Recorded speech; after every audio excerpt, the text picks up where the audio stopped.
So now what we're going to get into is the actual cycles that these, I don't want to call them organisms, viruses, are going to go through. And you'll hear me say the word life cycle, which really isn't correct because they're not living, but you get the idea.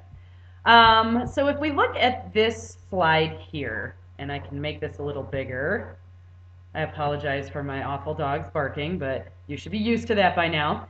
Okay, so there's what's called the lytic cycle and what's called the lysogenic cycle. So we'll start with the beginning of this whole thing. First thing that's going to happen is you've got the virus. It's going to attach to the cell. That's when you're infected. And it's going to insert its genome into the cell.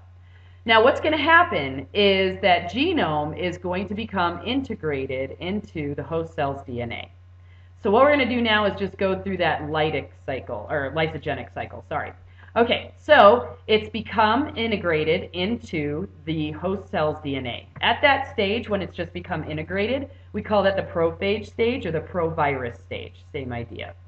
So what's going to happen next, if you stay in the lysogenic cycle, is the viral DNA is just going to trick your cell into copying itself and splitting. So if you think about it, every time the cell's going to split, it's going to copy the DNA, and it doesn't know this little piece is in there, and so it'll just keep copying and keep copying and keep copying, and it'll make more copies of the viral DNA in the process, right, in each cell. Now, when you're in the lysogenic cycle, you are not going to be symptomatic. You may not even know that you have the virus. But if the virus gets some sort of a signal, or just due to its life cycle, it's going to go into this lytic cycle, that's when you're going to start to see, why can I get rid of that? That's when you're going to start to see some type of symptoms. So if we think about lytic comes from the word lysis, right? And so what's going to happen is if you look here, it's going to program your cell into making tons and tons and tons more little viruses till the cell gets so full that it explodes. And that's what's happening here. And so you can see the cell is lysing or exploding, and now it's released more viruses that can do this to your cells. Obviously, this is going to result in the death of the host cell, and this is when you're going to be symptomatic. So like if you get like the flu virus or a cold virus, and you've got, you know, a runny nose or vomiting or diarrhea or something like that, a lot of times what that is first of all, it's your immune system responding to it. But second of all, it's the virus killing your cells. Like all that snot and stuff coming out is a lot of dead cells that your virus has just popped. And that's when you become symptomatic. Now, you can have viruses that just go straight to lytic, and then you can have some viruses that start out lysogenic and then go lytic. So an example of something that goes lysogenic and then lytic would be like herpes, right? So people can get infected with the herpes virus and not know for years.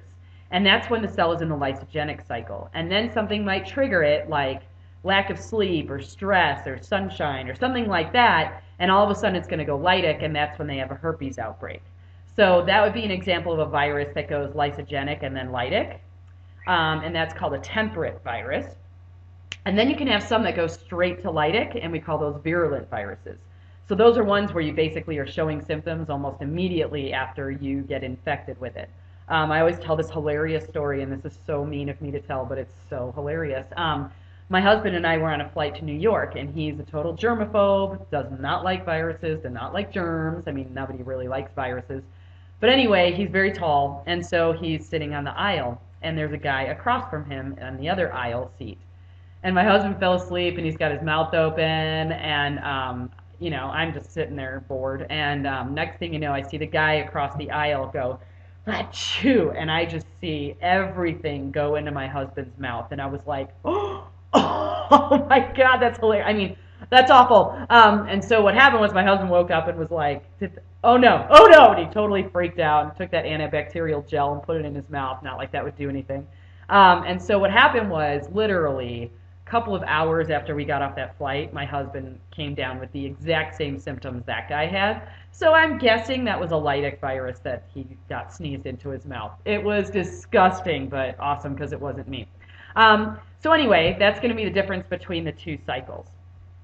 Now, the other thing that we want to talk about is going to be how they actually do get onto our cells. And so that's going to be with those receptors. Now, animal viruses are going to use that envelope that we talked about earlier as well. And so what happens is they can actually use that envelope to kind of go in like a Trojan horse to kind of fuse with the cell membrane and go in, and that may limit the amount of immune response that our body will do. So that's that little part right there. Okay, now this next part's really interesting if you think about different viruses. So some viruses can cause a lot of damage and really hurt you, and other ones are just going to make you uncomfortable for a couple of days or weeks, right? And that all has to do with what type of cell the virus is going after. So if you get a cold, it's going after your upper respiratory tract, your epithelial cells that are all along the inside, the outer edge of those things like your throat and your mouth and stuff. And so those get replaced all the time anyway. So if those go lytic and they, pop or whatever, your cells are going to be used to regenerating them. So you're not going to have any like permanent damage from them. But if you think of something like polio goes after nerve cells. And so nerve cells don't like to regrow. It takes them a long time if they ever even do. And so if the virus attacks your nerve cells, you're probably going to have permanent nerve damage. So in order to deal with scarier viruses like that, we have a vaccine. And so there are vaccines out there that are basically designed to expose your body to that virus so that it closes off those receptors, because that's basically what happens once you get a virus, is that those receptors kind of get closed over and you can't get that exact same form of the virus again. Now I know some of you are like, I've had a cold or the flu multiple times. That's because you're probably getting a mutated strain of one of those things. So you're not getting the exact same one every time. So a vaccine is a way of exposing your body to that virus just enough so that you make those receptors cover up so that you're immune to that virus if it ever comes about. So there's two ways they do it. They can give you the live virus, or they can give you what's called a heat-killed virus. So the live virus is just a small amount of the living virus that just is enough to give your body a response to say, never again. And then you've got the heat-killed virus, and the heat-killed virus, the heat-killed virus is going to be all the components of the virus, but it's killed, and so your body still recognizes those and covers up the receptors as a response as well. All right. Now, the next type of viruses we're going to talk about are going to be retroviruses. And retroviruses are going to be really interesting because they're going to use RNA, and they're just going to have a little bit more of a complex cycle, shall we say. So this picture here, I just think this is amazing. This is actually a picture of HIV fusing into a cell and then budding off of it on the other side. I just think that's crazy how they have pictures of that. But anyway, let's talk about HIV because that's a great retrovirus to use as an example. So here you've got the virus, and if you look closely, you can see there's two red lines in there, and that's two copies, identical copies of RNA. That's their genetic material. Now, what's going to happen, if you remember the regular flow of things, regularly, not viruses, this virus, you've got DNA that gets transcribed into RNA, and that gets translated into proteins, right? So it goes DNA, RNA, protein. What's going to happen here is we're starting in the middle with RNA. So they're going to use something called reverse transcriptase, and that's going to go in the other direction. So from RNA, you're actually going to make DNA. And then that DNA can get, so here's the RNA, there's the reverse transcriptase, remember that's an enzyme, and that's going, oh wow, my computer sucks, and that's going to actually make DNA from the RNA. Then it can insert the DNA into the host cell, use all of its machinery to make more copies of the RNA, and then it can use all that to make components, and then it just buds off of the cell. Now when it buds off like that, it's not going to harm the cell, it's just going to steal a little bit of the membrane. So that's how people can have HIV but not really show any sort of symptoms. When you get full-blown AIDS, that's when they're actually going to be counting something called T cells, right? And T cells are going to be white blood cells, and basically what's going to happen is something will trigger it, and then the HIV is going to actually trigger the lytic cycle, and it's going to make the T cells explode. So that's why it's so important when people have AIDS that they're getting their T cell counts, because what's happening is the T cells are lysing. And the faster they start lysing, the less immune system they have, and that is kind of the downfall. And like usually people that have AIDS only die of like a common cold or pneumonia or something like that, just because they don't have those T cells because they've been lysed by the virus. So HIV is kind of scary as far as like what it does. I mean, if you look at that picture, it's just so crazy how it has so many steps, right? You go from RNA to DNA, insert it back to RNA, and then it buds off, and then it'll actually cause your cells to break, right? So very interesting virus. Okay, the last thing that we're going to talk about, second to last, are going to be what are called viruses carrying oncogenes. So if you think of the beginning of that word onco, that means like if an oncologist is going to study cancer, right? So oncogenes are going to be genes and viruses that trigger cancerous response. So if you think about what cancer basically is, all it is cells dividing out of control, right? So if you have a virus that's in the lysogenic cycle, that's that first cycle, all they're doing is telling your cells to make a copy of the DNA and divide, and divide, and divide. Well, that's what cancer is. So a lot of viruses are getting linked to cancer for that very reason. Now, the last thing that we're going to talk about here are going to be prions. And I think I'm going to have to actually play this for you so you can actually see this beautiful animation that I have, if this will work. Looks like my computer's freaking out. Anyway, I'll talk to you about prions while it figures it out. So prions are going to be proteins. So once again, they're not considered to be living, but they're going to be a protein that's infectious. And what they're going to do is they're actually going to go up to your brain proteins and refold them in a way that they're not meant to be folded. So do you remember in Bio 111 we talked about how important it is to be able to fold a protein the correct way? You've got chaperone proteins and all that stuff. What a prion does is it goes up to the good protein and then it refolds it, and it tells it to pretend that it's a, here we go, that it's a chaperone protein, and then it can cause that to happen to other ones. So on the left here you can see this is like a regular protein, and on the right this is one that's been refolded that should not be that way. Now in this next one, this shows how they work. So you've got this top one, and that's going to go and misfold, whoops, the top one, and that's going to misfold these next ones, and then those ones are going to go and misfold other ones. And so you can see how fast it can go downhill when you have a prion. Now if you want to think about where you've heard of prions, you've heard of prions with mad cow disease, right? So mad cow disease is what that prion is called if it affects cows. We don't get mad cow disease. We get what's called Creutzfeldt-Jakob disease in humans, but it's the same idea. We just don't call it mad cow disease because we're not cows.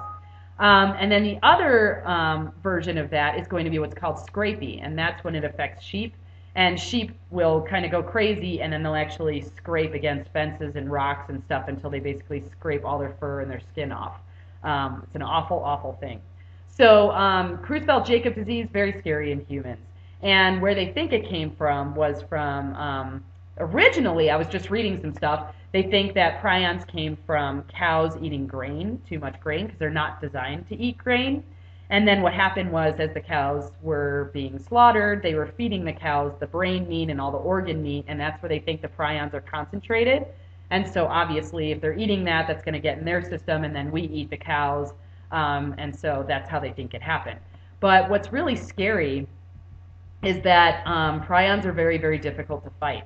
One of the reasons is because their incubation period can be up to 10 years. So if you think about it, you could be fine for 10 years, and then all of a sudden it's like, oh my God, I'm getting sick, and it's a really fast sickness that kills you. You can imagine them saying, well, 10 years ago, do you remember eating a steak somewhere? You know, it's really hard to pinpoint where that infection starts. The other thing is that they're very indestructible. So a lot of proteins can't handle heat, but these ones are really resilient. So even if you were to heat them up, like to cook a steak like really well done, it still won't heat it up enough to kill them. They have to be heated like way, way, way more than that. So that's kind of scary too.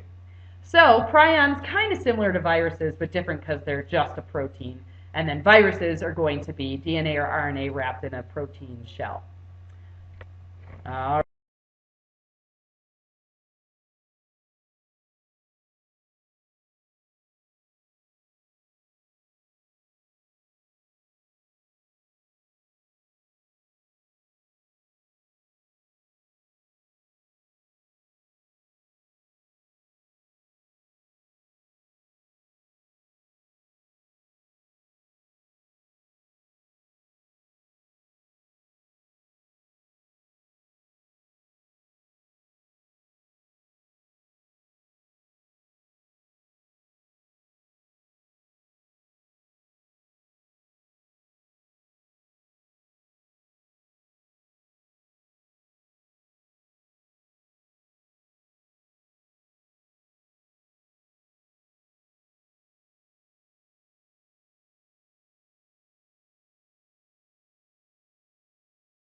Okay, so what we're going to do now is we are going to get into viruses. So this is chapter 19, and viruses are going to be interesting, and the reason that we include them in biology class is because they affect living systems. Now the weird thing is they're not considered to be living, but they do affect living systems. So basically, they're going to be very, very simple. They're just going to have a genome, so some sort of genetic information, which can either be DNA or RNA, and then it's going to be enclosed in a protein coating. That's pretty much the basis of a virus, so it's pretty simple. So if you look here at this picture, this shows you different shapes that viruses can have. This first one, a tobacco mosaic virus, this would be something that would like attack a plant. But not necessarily, but that's one shape, that cylindrical shape. Another one, adenoviruses, this is what causes a lot of respiratory issues for kids and stuff. And then you've got the flu, and the flu kind of looks like a ball with suction cups coming out of it, and this is actually what HIV looks like too. And then this is a picture of a bacteriophage, which is a virus that attacks only bacteria.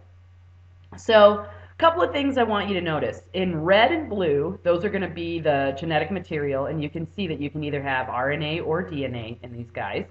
And then all the stuff that's like purple is going to be the capsid. And the capsid is going to be a protein coating that's going to completely cover the genome. And it's going to be made up of little units called capsomeres. So I think of the capsid like a roof, and the capsomeres are like shingles. Now, if you notice on this one, it also has a yellow component, and that's the envelope. So sometimes what can happen is a virus can bud off of a cell and steal its envelope in the process. All right, so those are going to be the lovely parts of a virus. All right, so we call viruses obligate intracellular parasites. So when we're obligated to do something, we have to do it, right? So they have to do this. Intracellular is talking about the fact that they need cells to do this, and they're parasites because they harm or usually kill the host cell that they're going after. Now, every type of virus is going to have a certain type of cell that it can attack. Some of them can attack a whole bunch of different types of cells, and some of them can only attack a certain type. And that has to do with what's called their host range. So I hope you can see this on here. So what I'm drawing here is, all right, let's say that this is a cell, and what's going to happen is these little points that are coming off of it are going to be receptors.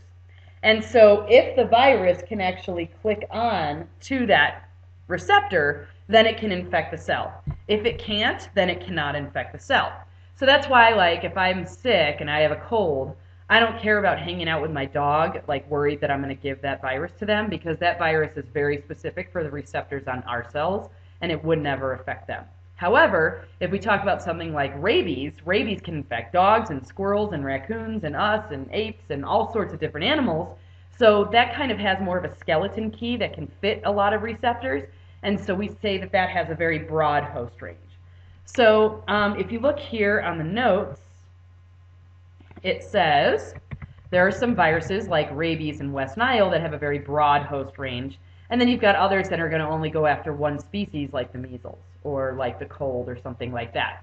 So you're going to have some viruses that are going to go after very specific tissues, and a lot of times in eukaryotic viruses, they're going to go after like very specific cells. So like the cold virus is going to go after your upper respiratory tract, or HIV is going to go after white blood cells. So they can be very, very specific in what type of organisms, and then even more specific in terms of what type of cells that they want to go after. All right. So as far as the way that they're going to replicate, they cannot do that by themselves. They have DNA or RNA, but they have no way of copying it. That's why they go after our cells. So we're going to talk about that process in a little bit. Now, let's say that I sneeze near my dog, and I have a virus. The virus is making me do that so that I can spread that virus to other people or other animals or whatever. Now, we already said if it's a cold virus, my dog can't get it. However, if I sneeze and they breathe in near me, they could breathe in those viral particles. But what's going to happen is the virus is just going to travel through their system, and it'll never be able to attach to a cell to do any damage. So you're only considered to be infected with a virus when it actually clicks on to those receptors. So once it does that, it's going to shoot its DNA into the cell, and then it's going to make the cell into like a little factory that's going to do what it says. So it kind of comes in and takes over everything. Okay, so as far as their makeup, they can either be double-stranded DNA, single-stranded DNA, double-stranded RNA, or single-stranded RNA. So that double-stranded RNA is kind of unique to viruses. We've pretty much heard of the other forms that you see there. So that's just a little different, and we'll talk about how that can benefit them a little bit later. All right. So there are going to be types of viruses called bacteriophages. And these guys are going to be viruses that actually infect bacteria. So they're not going to infect our cells, they're just going to infect bacteria. So it's kind of interesting because these guys have been evolving with bacteria since bacteria came about 3.5 billion years ago, right? And so these phages have very, very complex machinery in order to wipe out bacterial colonies. But what's cool is that the bacteria has had a long time to evolve with those viruses and to come up with some sort of kind of defense mechanism against those viruses. So one thing that happens is, so let's say we've got our cell here. And what's going to happen, let's see if I can switch colors, is the virus is going to come in and it's going to insert its DNA, okay? And so if we go back here, now let's say this, wow, that's a weird drawing. Anyway, what's going to happen is the viral DNA is going to become part of the host cell's DNA. Now what bacteria can do, which we can't yet, is the bacteria will say, that's not my DNA, and they'll actually get rid of it. So that's something that's taken some time for them to evolve to do, but that's something that they can do that we can't. So something that is really lovely that I think we talked about in class already is ways that we found to use those bacteriophages for our benefit. So one thing they can do is to use these viruses to attack bacterial infections that antibiotics aren't working on anymore. So that's one use for them. And then another one is when you ship chicken carcasses, chicken grows a lot of bacteria on it, and so they'll actually spray down the chicken with those viruses to kind of keep the bacterial infections at bay. So that's a lovely thought the next time you eat chicken, isn't it? So in the next one, we're going to talk about viral cycles and the way that they actually work and what causes the symptoms and that type of thing.